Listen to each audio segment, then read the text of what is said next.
For more than 4 years, he reigned as emperor. Every day he received his ministers, compiled his decrees, and ran the affairs of his vast tropical empire. There was only one catch. His empire was imaginary, and his palace was just a room in a European asylum.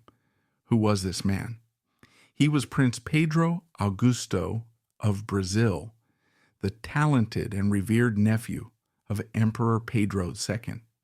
He was the prince once seen as Brazil's future, whose destiny had been stolen in a single day by a military coup.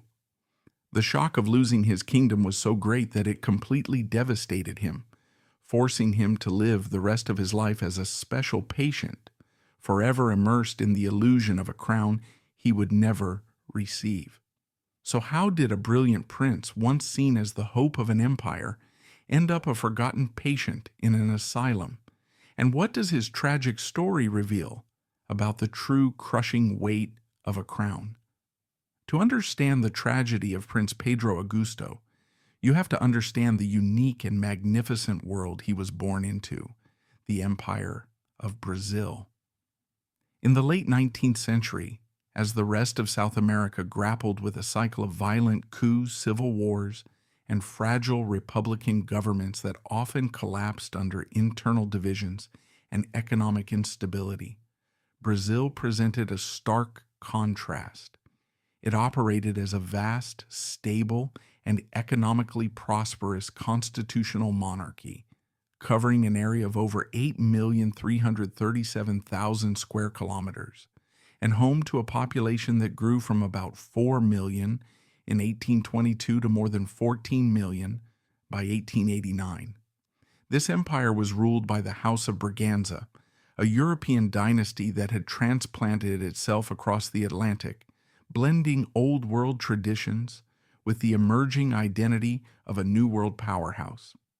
Its economy thrived on exports like coffee, sugar, and rubber, generating wealth that funded urban development and infrastructure, while its political system featured a bicameral parliament, provincial assemblies, and a moderated monarchy where the emperor held a poder moderador, moderating power, to resolve disputes between branches of government. Unlike its neighbors, Brazil avoided the caudillo-style dictatorships that plagued countries like Argentina and Venezuela, maintaining relative peace through diplomatic maneuvering and internal reforms. This stability made it a historical anomaly, a vast tropical empire standing like a monarchical island in a sea of republican revolutions. This anomalous status stemmed from one of the most extraordinary episodes in royal history, originating not in Brazil but in Portugal during 1807, as Napoleon's armies advanced on Lisbon, threatening to capture the Portuguese monarchy and incorporate the kingdom into his continental system. The Portuguese court executed an unprecedented evacuation.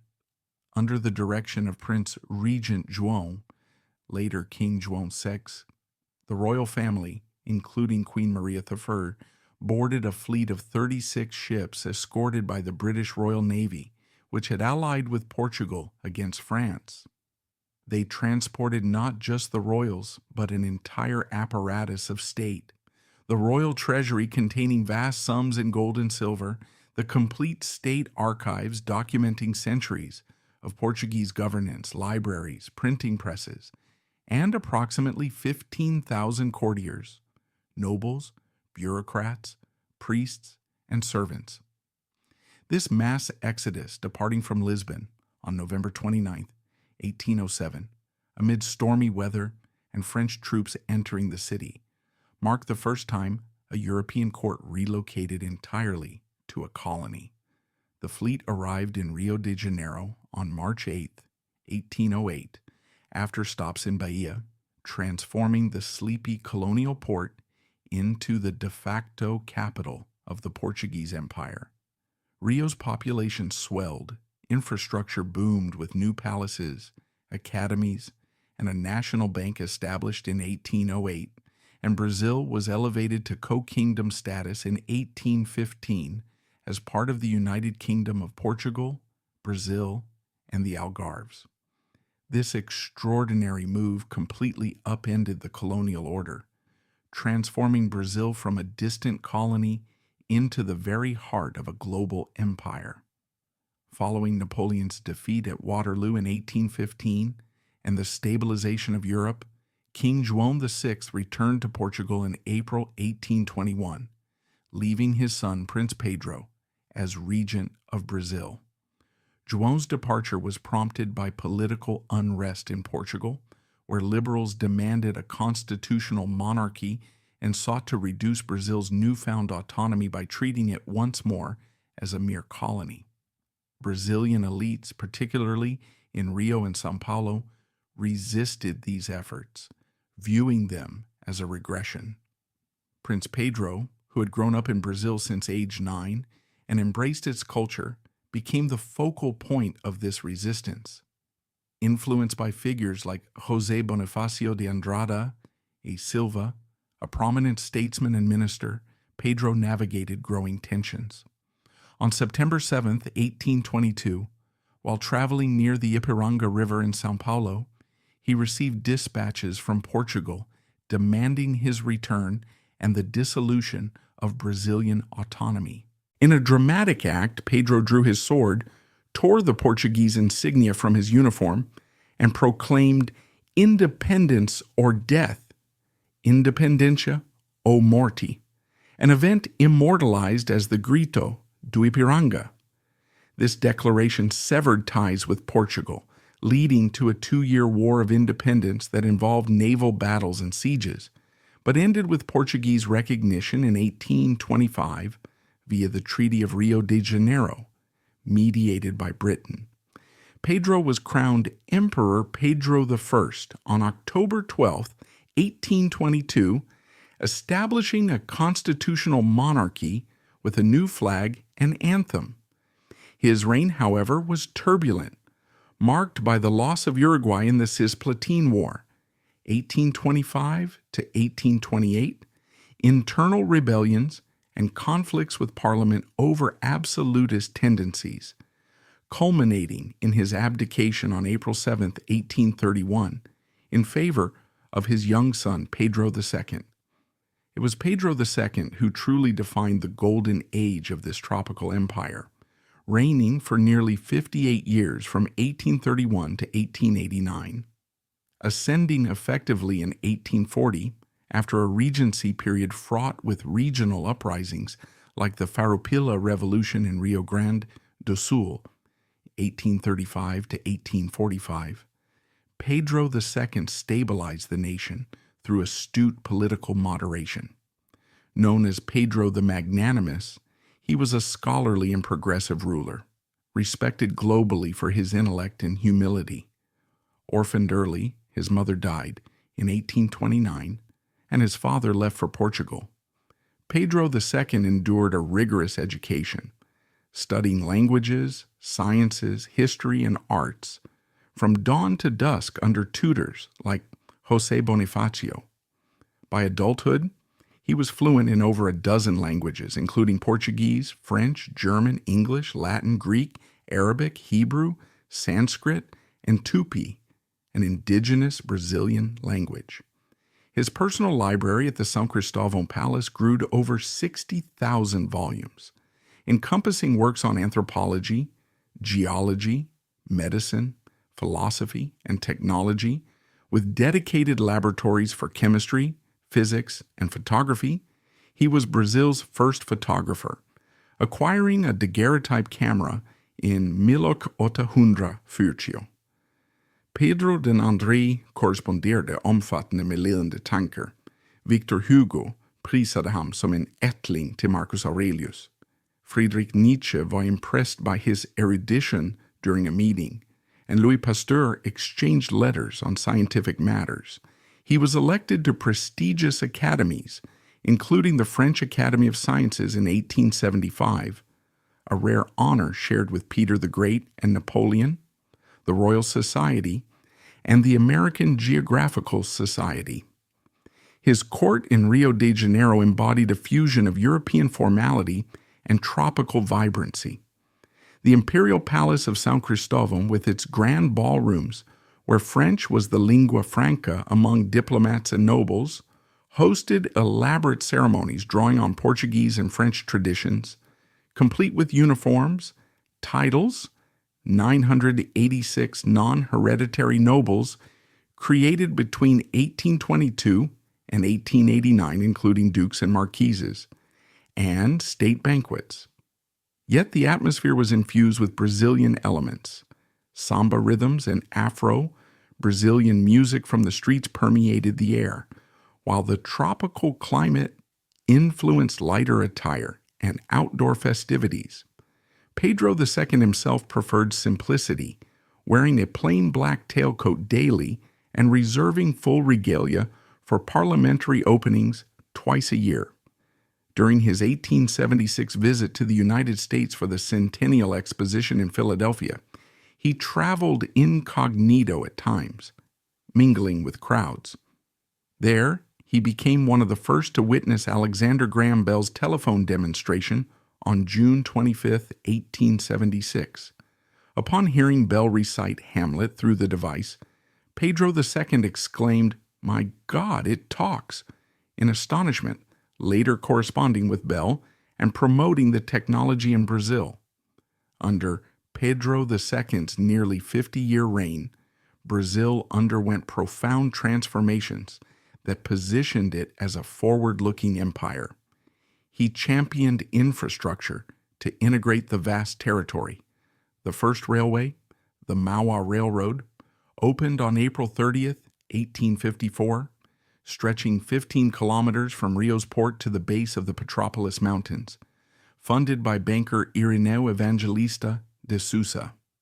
By 1889, the network expanded to 9,200 kilometers operational and another 9,000 under construction, the largest in Latin America, facilitating the transport of coffee from São Paulo's plantations to coastal ports like Santos, boosting exports from 1.2 million bags in 1840 to over 10 million by 1880.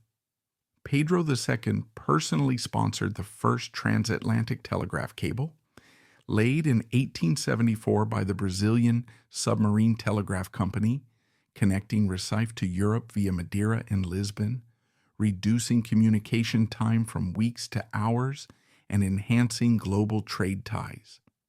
The domestic telegraph began in 1852 with a line in Rio, growing to 18,925 kilometers by 1889, linking provinces and neighboring countries like Argentina and Uruguay. Immigration was another pillar.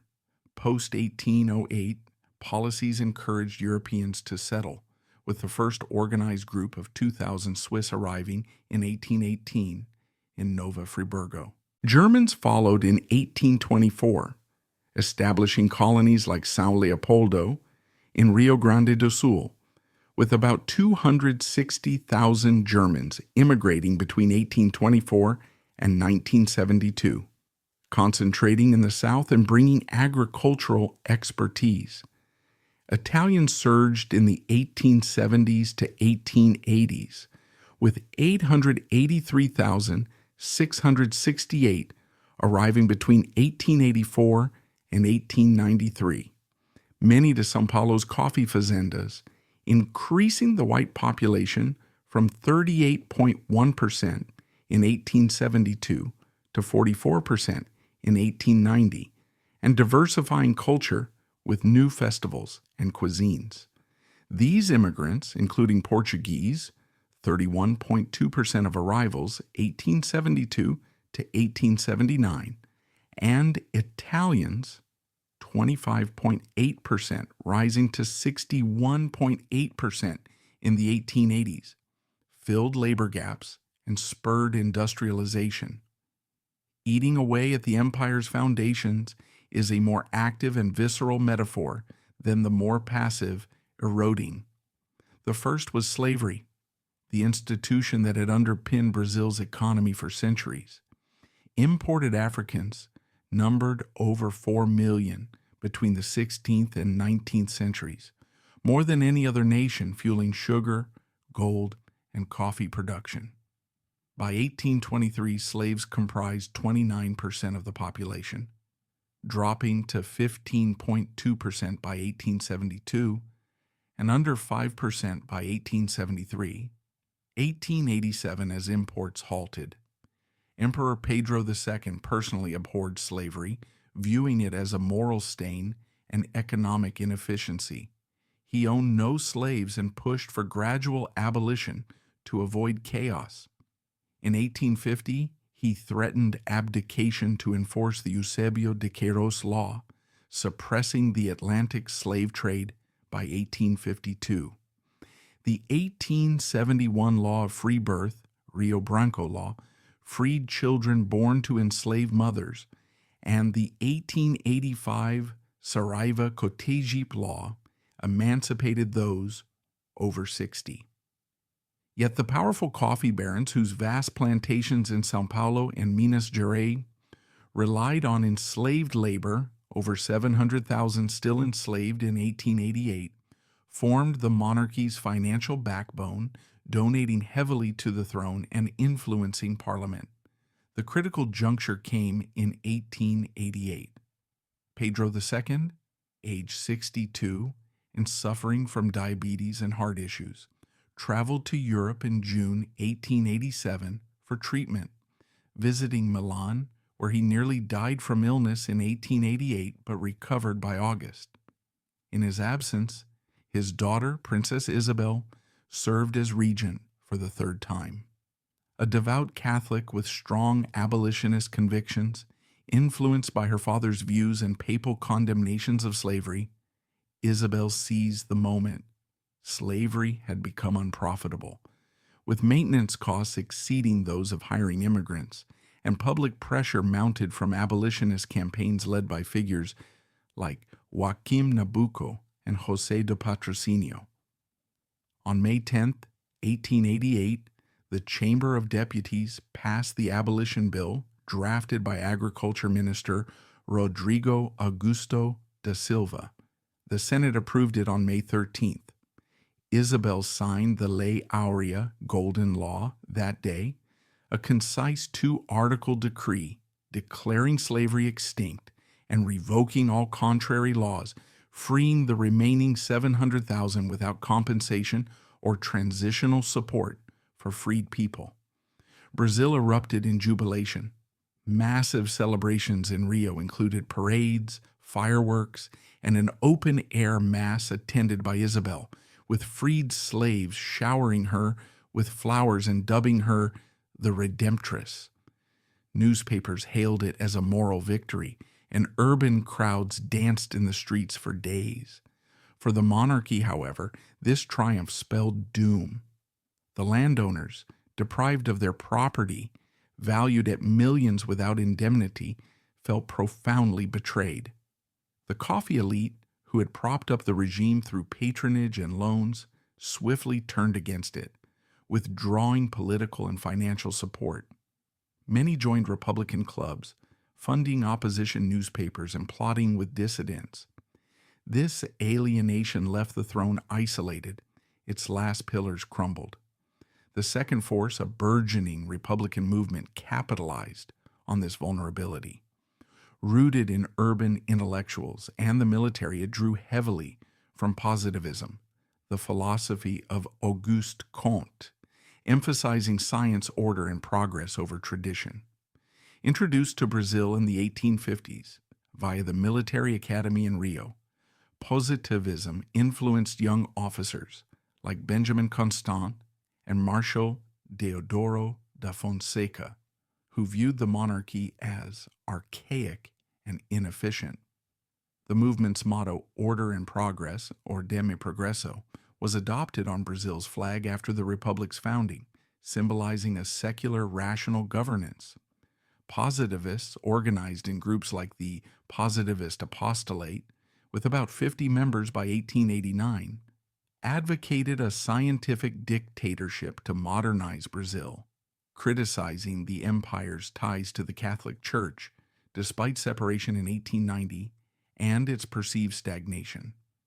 Military discontent grew post-Paraguayan War, 1864 to 1870, where officers felt underpaid and overlooked, resenting the emperor's pacifism and the influx of slave-owning aristocrats into high ranks.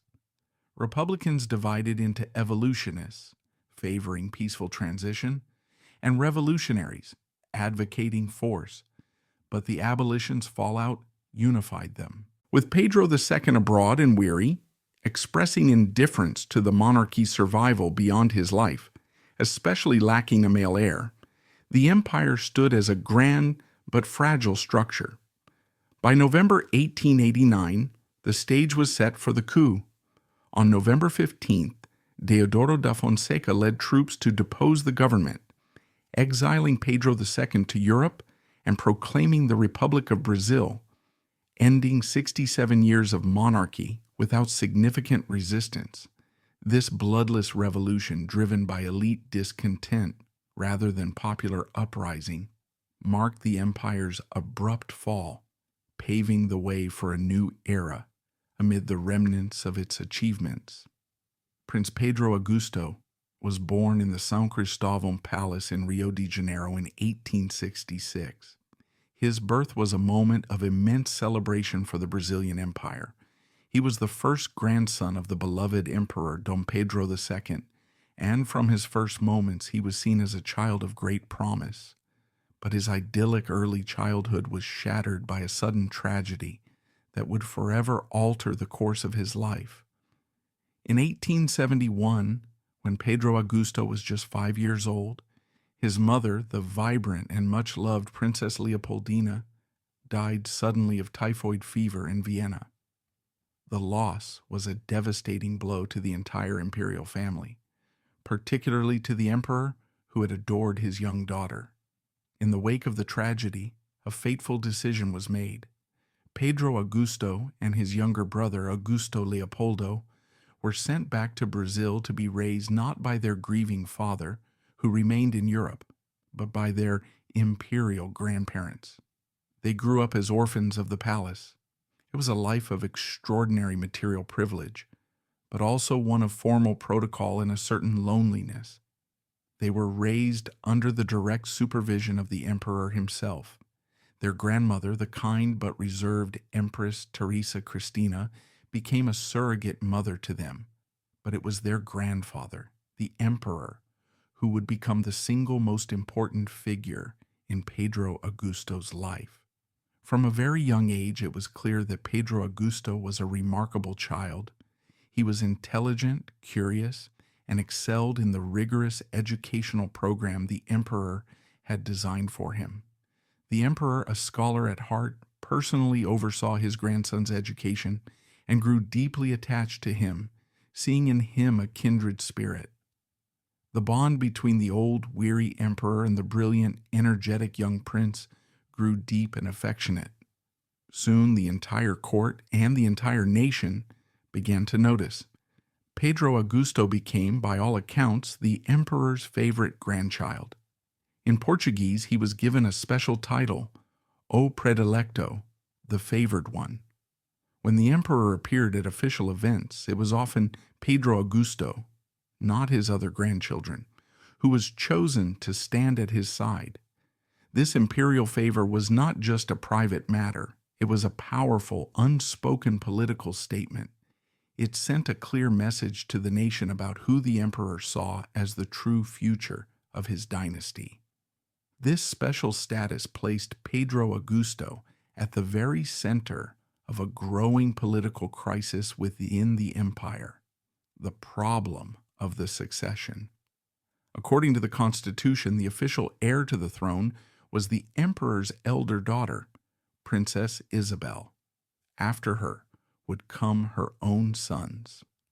Pedro Augusto was technically behind his aunt and cousins in the line of succession, but there was a problem. Princess Isabel, while respected for her piety and moral courage, was married to a Frenchman, Gaston d'Orléans, the Comte d'Eu. The Comte was a brave military man who had served Brazil in war, But he was also seen by many as arrogant, aloof, and, most damningly, a foreigner. A powerful wave of nationalism was sweeping Brazil, and the idea of a French prince consort and his half-French sons one day ruling the country was deeply unpopular. His conservative political views and strong Catholicism also alienated the rising liberal factions in Parliament. A powerful group of politicians, military leaders, and journalists began to look for an alternative, and they found one in the emperor's brilliant, charming, and thoroughly Brazilian raised favorite grandson, Pedro Augusto. They saw him as the true future of the dynasty, young, charismatic, and sharing his grandfather's passion for science and progress. He seemed to be the perfect modern monarch to lead Brazil into the 20th century. This Pedrista faction began to quietly and then more openly champion his cause. And the young prince, ambitious and fully aware of his popularity, began to actively play the game. He was not a passive pawn in this political chess match. He was an active and shrewd player. He saw his opportunity to leapfrog his cousins and seize the ultimate prize. And he took it. He embarked on a subtle but effective public relations campaign to promote himself as the nation's savior. He courted influential journalists, ensuring that his speeches and his scientific papers on mineralogy were widely reported in the newspapers of Rio de Janeiro. He also began to cultivate his image abroad, preparing for the role he believed was his destiny. He was now more popular than ever, and his rivalry with his aunt and her family intensified. He would make grand patriotic speeches that were thinly veiled criticisms of the foreign influence at court, a direct attack on his aunt's husband. He was playing a dangerous game, stirring up a family power struggle at the very moment the empire was at its most vulnerable. But he was confident, charming, and he truly believed in the narrative that was being built around him. He saw himself as the man destined to lead the Brazilian Empire into a new golden age. By the late 1880s, his position seemed unassailable. He was the golden boy, the favored prince, standing on the cusp of the throne he so desperately wanted. His future seemed assured, a glorious reign stretching out before him. In the glittering tropical world of the Brazilian court of the 1880s, no star shone brighter than that of Prince Pedro Augusto. Born on March 19, 1866, as Pedro Augusto Luiz Maria Miguel Gabriel Rafael Gonzaga de Saxe-Coburg y Gotha, he was the eldest son of Princess Leopoldina of Brazil and Prince Ludwig August of Saxe-Coburg and Gotha, making him a direct grandson of Emperor Pedro II through his mother. As he matured from a precocious and intellectually gifted child into a tall, handsome, and sharply intelligent young man in his early 20s, he came to symbolize the monarchy's aspirations for continuity and renewal amid growing uncertainties. His presence at court events, with his striking features, dark hair, expressive eyes, and a well-groomed mustache, combined with his articulate demeanor, captivated those around him. In stark contrast, his cousins, Princes Pedro de Alcantara and Luis, the sons of Princess Isabel, were frequently perceived as reserved, introverted, and somewhat withdrawn, while Pedro Augusto himself exuded an energy and sociability that captivated those around him. The foundation of his elevated status rested firmly on his profound bond with his grandfather. This bond was not only personal, but carried immense political weight, as it subtly positioned him as a viable alternative to Princess Isabel's line. Pedro II, known for his reserved personality and bouts of melancholy, found in Pedro Augusto a rare source of joy and intellectual companionship. This affection was evident to the entire court, from the ladies-in-waiting to the high ministers, who noted how the emperor's typically stern expression softened in the presence of his grandson. They shared long, uninterrupted hours in the emperor's vast personal library within the San Cristóbal Palace, a sprawling repository housing over 60,000 volumes on subjects ranging from ancient history and philosophy to cutting-edge scientific treatises in multiple languages.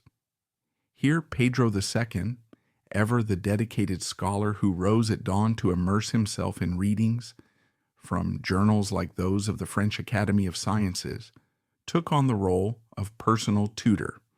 He meticulously guided Pedro Augusto's education, delving into geology through examinations of rock formations and mineral classifications, astronomy via discussions of celestial maps and telescope observations, and literature with analyses of works by Victor Hugo, whom the emperor admired and corresponded with personally. Beyond the library's confines, their connection extended to hands-on expeditions into the lush, verdant hills and mountains surrounding Rio de Janeiro, such as those in the Tijuca forest or the Serra dos Órgãos range, where they collected mineral specimens like quartz crystals and iron ores, cataloging them with scientific precision. The emperor delighted in Pedro Augusto's quick grasp of concepts, his ability to pose insightful questions, and his enthusiasm for empirical discovery, often remarking on the young prince's potential to advance Brazil's scientific endeavors. This bond transcended mere familial warmth. It represented a deliberate grooming process for an intellectual successor in a dynasty facing existential threats.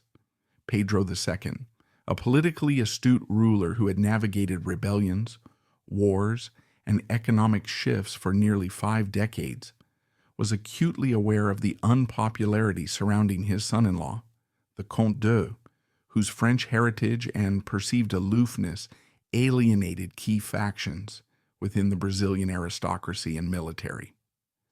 The succession line through Princess Isabel and her sons carried risks, as public sentiment sometimes questioned their suitability amid whispers of foreign influence and lack of charisma. By so openly favoring Pedro Augusto, through public appearances together, shared travels, and overt praise in court circles, the emperor may have been subtly or even unconsciously positioning his grandson as an alternative pathway to preserve the monarchy's stability. This preferential treatment imbued Pedro Augusto with an almost mystical aura of destiny, as if he were predestined to carry forward the Braganza legacy. This aura of favoritism, first acknowledged years earlier, now became an unspoken certainty at court. Pedro Augusto was far from a passive beneficiary of this imperial endorsement. He actively and ambitiously shaped his own trajectory, displaying a keen understanding of public relations rare among royals of the era. Recognizing the influence of the burgeoning press in shaping opinion, he forged alliances with journalists from prominent Rio newspapers like the Jornal do Comércio and the Gazeta de Noticias, supplying them with his own well-crafted scientific articles on topics such as mineralogy and engineering, which were published to acclaim and positioned him as an enlightened thinker. His eloquent public speeches, delivered at events like academy inaugurations or museum openings, emphasized progress and national pride, further enhancing his image. In 1887, he embarked on a grand world tour that served not just as a leisurely voyage, but as a strategic, diplomatic, and intellectual mission to bolster his credentials. Accompanying his grandparents on parts of their European journey, he met Queen Victoria at Windsor Castle in London, discussing colonial policies and scientific advancements, engaged with leading scientists in Paris at institutions like the Sorbonne, exploring innovations in physics and chemistry, and conversed with political philosophers in Germany, including those influenced by positivism, to glean ideas for Brazil's modernization. These interactions were meticulously reported back home, portraying him as a worldly, forward-thinking prince equipped to guide Brazil into the industrial age. The Brazilian populace responded with widespread adoration, viewing him as a refreshing contrast to the more traditional elements of the court. Upon his return from Europe in 1888, throngs of cheering crowds lined the streets of Rio de Janeiro, waving flags and chanting his name as his carriage passed through the bustling avenues adorned with imperial banners. His physical appeal, tall stature, elegant posture, and impeccable attire in tailored suits reflecting the latest Parisian fashions made him a social icon.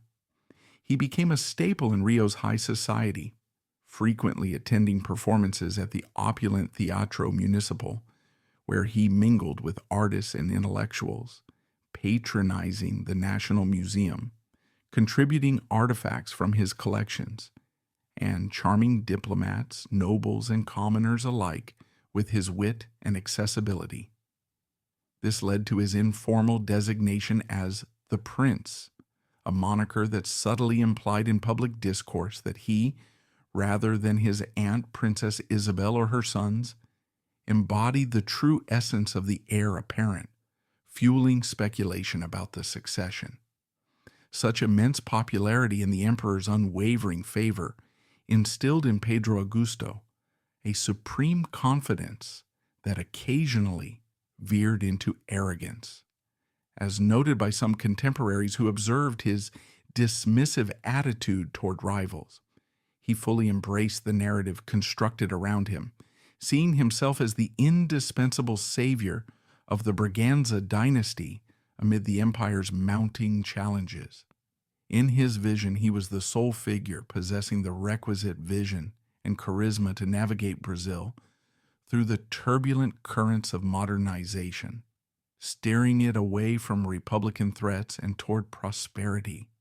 He dreamed of a transformed nation where science and industry reigned supreme, harnessing Brazil's vast mineral resources, such as the iron deposits in Minas Gerais and gold in Goiás, to generate wealth that would fund the establishment of new universities equipped with laboratories and observatories, expand the railway network beyond the existing lines like the São Paulo Railway to connect remote provinces, and foster technological innovations inspired by his grandfather's interests in telegraphy and photography. As a self-styled philosopher king, he positioned himself as the direct heir to Pedro II's legacy of enlightened rule, blending intellectual pursuits with practical governance to usher in a new golden age for the empire. This burgeoning ambition thrust him into the heart of a silent, undeclared war simmering within the opulent walls of the imperial palace.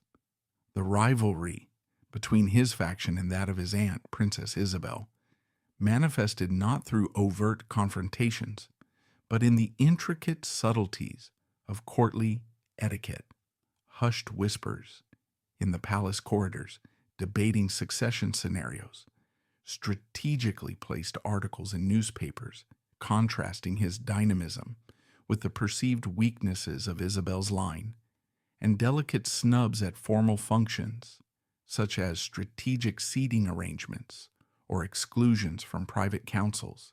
For Princess Isabel, this division must have been profoundly painful, as the legitimate heir who had shown remarkable moral courage by signing the Lei Áurea on May 13, 1888, abolishing slavery outright and earning her the title the Redemptress, she now faced the betrayal of her own nephew, a young man she had helped nurture during his childhood, positioning himself to undermine her children's birthright in pursuit of power.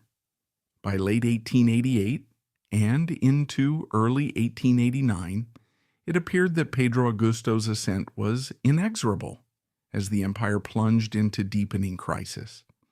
The abolition of slavery had irrevocably alienated the monarchy's core supporters among the coffee barons and landowners who felt economically devastated without compensation for their lost labor force. Meanwhile, the Republican movement, fueled by positivist ideals and military discontent, gained momentum daily, with officers like Deodoro da Fonseca plotting in the shadows. Emperor Pedro II, now in his 60s, frail from illness and increasingly withdrawn from active politics, spending more time in reflection and travel, created a vacuum that Pedro Augusto seemed poised to fill. As O Prediletto, he navigated this perilous landscape with calculated risks, leveraging the emperor's favor, the backing of his Pedrista allies, and the public's affection to position himself as the monarchy's last hope. It was a high-stakes gamble, yet, with these assets, he stood on the brink of triumph, ready to redefine the empire's future. As the year 1889 progressed, the Brazilian Empire was a study in contrasts, with its outward appearances masking deep internal fractures.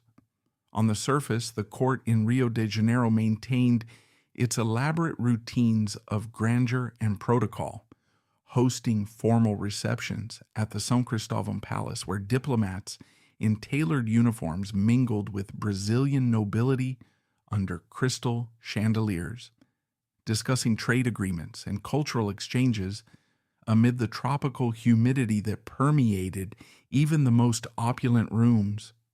Balls and operas continued at venues like the Teatro Municipal, with performers imported from Europe entertaining crowds in gowns and tuxedos, while the emperor's summer retreats in Petropolis offered respites in cooler mountain air, complete with manicured gardens and intellectual gatherings.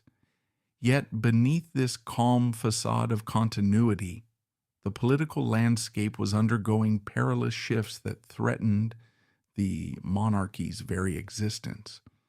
The abolition of slavery through the Lei Áurea in May 1888 had alienated the powerful coffee barons and landowners who had long formed the economic backbone of the regime. These elites, concentrated in provinces like São Paulo and Minas Gerais, now harbored resentment over the uncompensated loss of their labor force, withdrawing financial support and quietly aligning with opposition voices. Simultaneously, the Republican movement gained traction within the army, where young officers influenced by positivist doctrines from Auguste Comte's philosophy viewed the monarchy as an anachronistic barrier to progress. Organizations like the military club in Rio became hotbeds of dissent, with figures such as Benjamin Constant advocating for a secular republic modeled on scientific rationality, their boldness fueled by the emperor's perceived detachment and the growing economic disparities exacerbated by rapid immigration and industrialization efforts. The dynastic factions still simmered as the republic closed in. Pedro Augusto, at the zenith of his popularity and personal ambition during these tense months, remained largely oblivious to the immediate threats closing in, his focus consumed by visions of power. In the early days of November 1889, he immersed himself in private meetings with his Pedrista supporters at discreet locations in Rio, such as upscale cafes along Rua do Ouvidor or private salons in the palace annexes, where discussions revolved around blueprints for a reformed government under his prospective rule. These sessions likely covered strategies for economic modernization, including expanding railway networks to connect remote Amazonian regions with coastal ports, promoting scientific education through new academies, funded by mineral exports, and diplomatic overtures to European powers to secure investments in industry. At 23 years old, Pedro Augusto exuded confidence. His daily routine involving correspondence with international contacts met during his 1887 European tour reviewing geological samples collected with his grandfather, and preparing speeches that underscored his role as the dynasty's savior. He envisioned a reign marked by innovation, where Brazil's vast resources, rubber from the north, coffee from the south, and emerging petroleum prospects, would propel the nation into global prominence, all under his enlightened guidance.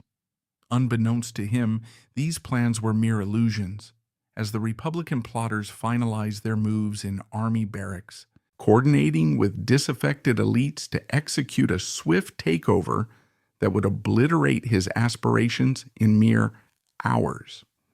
In essence, he was meticulously planning the future of an empire that, unbeknownst to him, had only a few hours left to live. The end arrived with a stunning and almost surreal quietness, devoid of the dramatic upheavals that had marked other Latin American revolutions.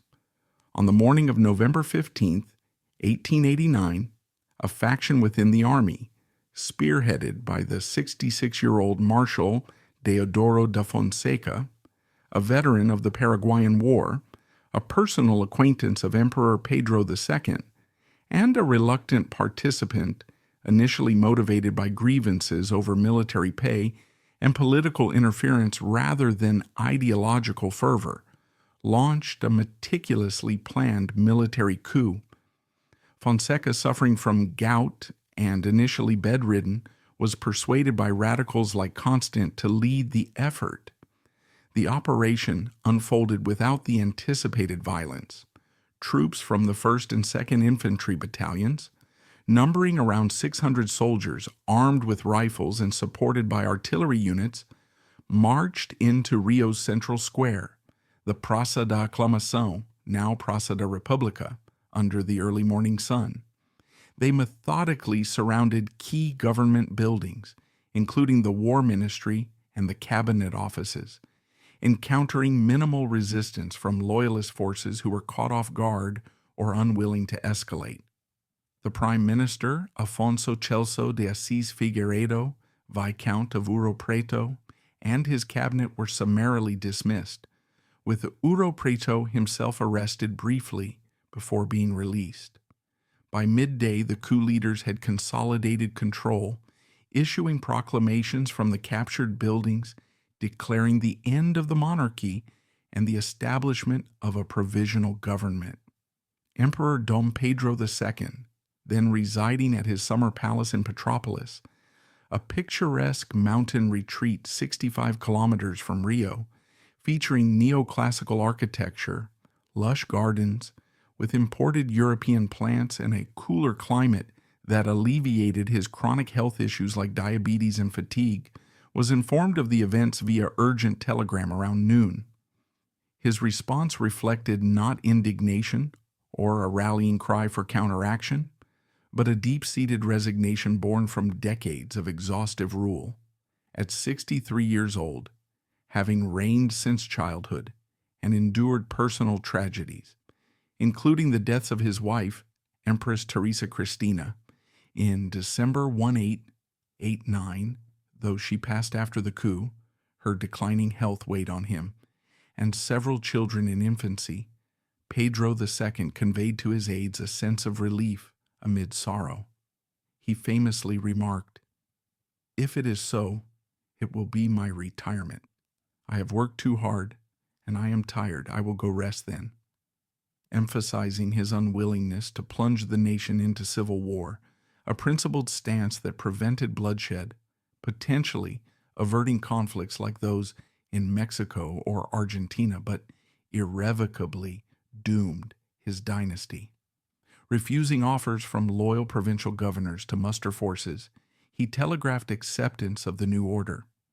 That afternoon in Rio, the United States of Brazil was officially proclaimed by Fonseca and his allies in a ceremony at the City Hall, with crowds of mixed reactions, some cheering the change, others stunned into silence, as the imperial flag was lowered and the Republican banner, featuring the positivist motto, "Order and Progress," was hoisted for the first time. For the imperial family, The coup's news struck like a seismic shockwave, dismantling their insulated world of privilege and protocol in an instant. Gathered initially in Petropolis and then summoned back to Rio under guard, they faced the abrupt end of their era with varying degrees of disbelief and grief. For Prince Pedro Augusto, however, the impact was more than just the loss of a throne. It was the complete and utter destruction of his sense of self. The meticulously crafted future he had staked his life on, the throne he regarded as his inherent right, bolstered by public adulation, his grandfather's mentorship, and Pedrista machinations, evaporated overnight, leaving a void where his purpose once stood. His ambitions, rooted in intellectual pursuits and political maneuvering, now appeared futile, amplifying his sense of betrayal by the very institutions he sought to reform. That night, the provisional Republican government, eager to consolidate power and prevent any royalist resurgence, issued a harsh decree. The entire imperial family was to be exiled immediately with no appeals or delays. In the pre-dawn hours of November 16, 1889, armed soldiers arrived at the San Cristóbal Palace, their boots echoing through the silent halls as they roused the family from sleep. The group, comprising the elderly Emperor Pedro II, Empress Teresa Cristina, already frail and bedridden, Princess Isabel with her husband Gaston, Comte d'Eu, and their 3 sons, along with Pedro Augusto and his younger brother Augusto Leopoldo, were given scant time to pack essentials. A few trunks of clothing, personal mementos, like family portraits and books from the library, and minimal valuables, all under watchful eyes to prevent smuggling of state treasures. In a haze of shock, confusion, and hushed tears, they were escorted as virtual prisoners through Rio's dimly lit streets, past landmarks like the Candelaria Church and the Pacho Imperial, where crowds of awakened loyalists began to gather, murmuring support but powerless to intervene. At the docks along the Guanabara Bay, the steamship SS Alagoas, a modest vessel typically used for coastal trade, hastily prepared with basic accommodations, awaited under steam, its decks illuminated by lanterns against the dark water. As the family was hurried up the gangplank, a swelling crowd of monarchists, alerted by rumors, assembled along the waterfront, their cries of "Viva o Imperador!" "Long live the Emperor!" piercing the night air in a poignant farewell. It marked the final echo of such a claim on Brazilian soil for the Braganzas.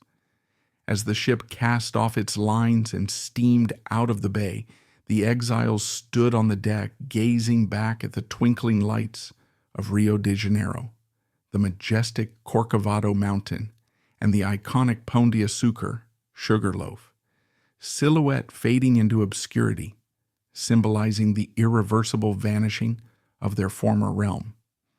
It was during this melancholic voyage into exile aboard the Alagoas en route to Lisbon, Portugal, a journey spanning over 2 weeks across the Atlantic's vast, unforgiving expanse, that the profound tragedy of Prince Pedro Augusto fully manifested.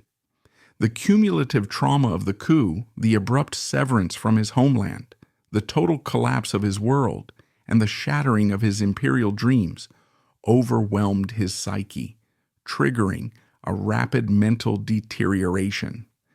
In the initial days at sea, he exhibited withdrawal and acute agitation, pacing the confined decks for hours under the relentless sun or starry nights, scarcely sleeping as insomnia gripped him.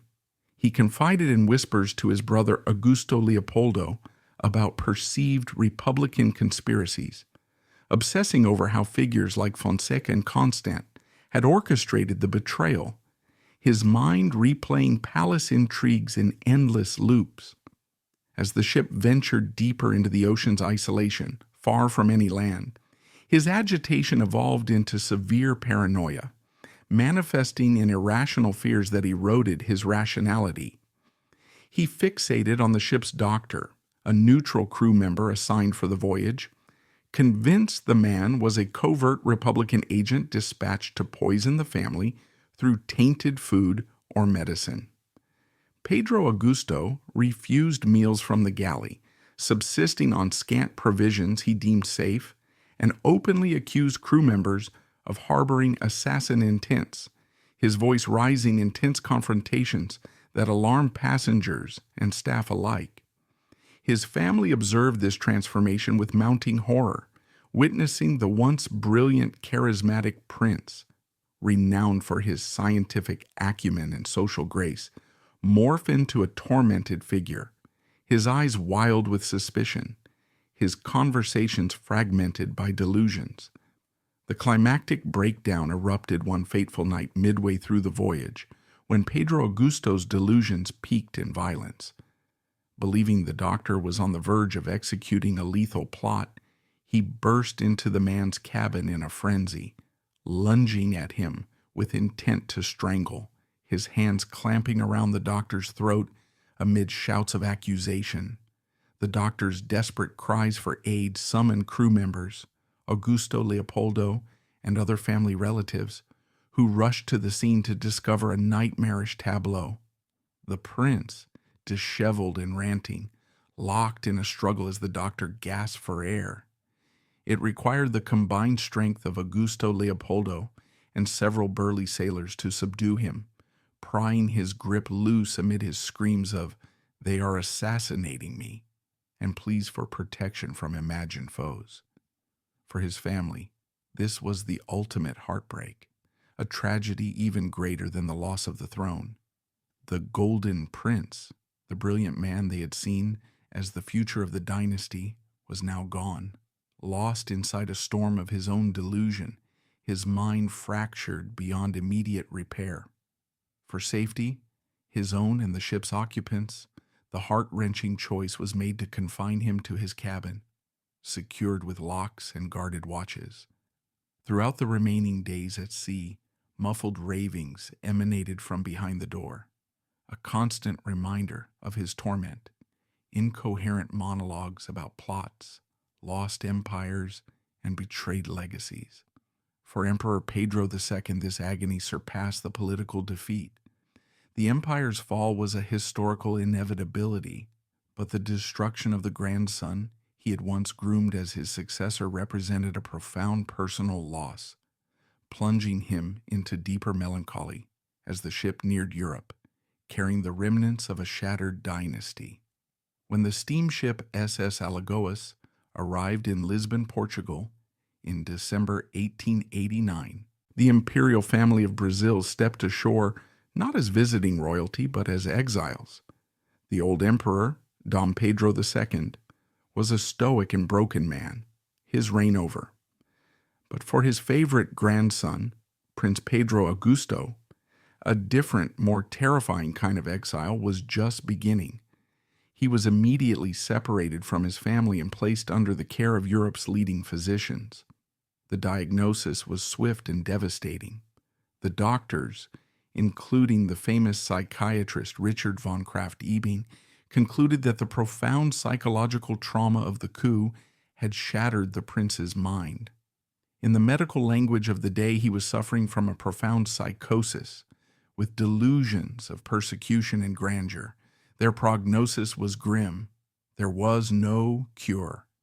The brilliant, ambitious mind of the man who was almost an emperor was, they concluded, irretrievably lost.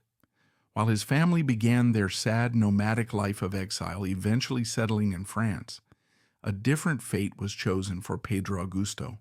His father and brother made the heartbreaking decision to place him in a private sanatorium for the wealthy in Tulln an der Donau, a quiet town just outside Vienna.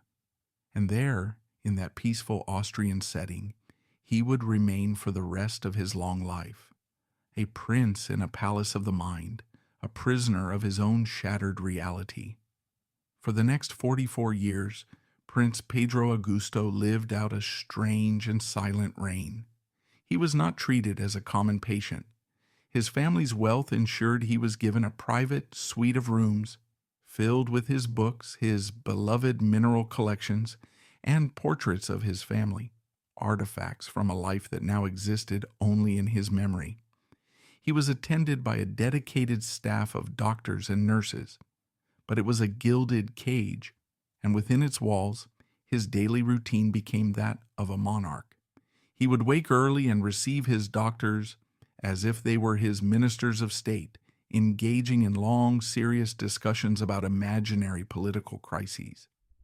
He would spend his afternoons writing imperial decrees on fine stationery embossed with the Brazilian coat of arms, signing them with a flourish, Imperador. He maintained a regal and dignified air at all times, expecting his nurses and attendants to treat him with deference due to a reigning sovereign. And in a poignant act of kindness they often did. They would address him as Your Majesty and accept his signed decrees with solemn gravity. It is one of history's most profound ironies. In his madness, Pedro Augusto finally achieved the undisputed imperial status that he had so desperately craved in his sane and ambitious youth. In his mind, there was no rivalry with his cousins, no political opposition. There was only his absolute, unquestioned rule over an empire of one. While Pedro Augusto reigned over his imaginary kingdom, the world he had known faded into history. His beloved grandmother, the Empress Teresa Cristina, died just a month after they arrived in Europe, her heart broken by the loss of her country. His grandfather, the great Emperor Pedro II, died in exile in Paris 2 years later, a lonely and melancholic figure who passed away knowing that his favorite grandson, the great hope of his dynasty, was lost forever to madness. The claim to the defunct throne passed to his aunt, Princess Isabel, and then to his cousins, the Orleans-Braganza line, the very men he had once schemed to supplant. He would outlive almost all of them, a silent relic of a lost world. His story is historically significant as a powerful and deeply personal symbol of the true human cost of political upheaval. The 1889 coup that overthrew the Brazilian Empire is often remembered by historians as a bloodless and peaceful transition. But for Pedro Augusto, it was an act of violence so profound that it destroyed his identity, his future, and his sanity. His life is a stark reminder that the grand events of history are not abstract occurrences. They are experienced by real people, and they can leave behind devastating personal wreckage that is rarely recorded in the official accounts. The fall of the Brazilian Empire may have been bloodless, but it claimed a prince's mind as its first and most tragic casualty. The long, strange life of Prince Pedro Augusto of Saxe-Coburg and Gotha finally came to an end in 1934. He died in the same asylum where he had lived for over 4 decades, still lost in that illusion of kingship. His story is one of the most tragic in the annals of royal history.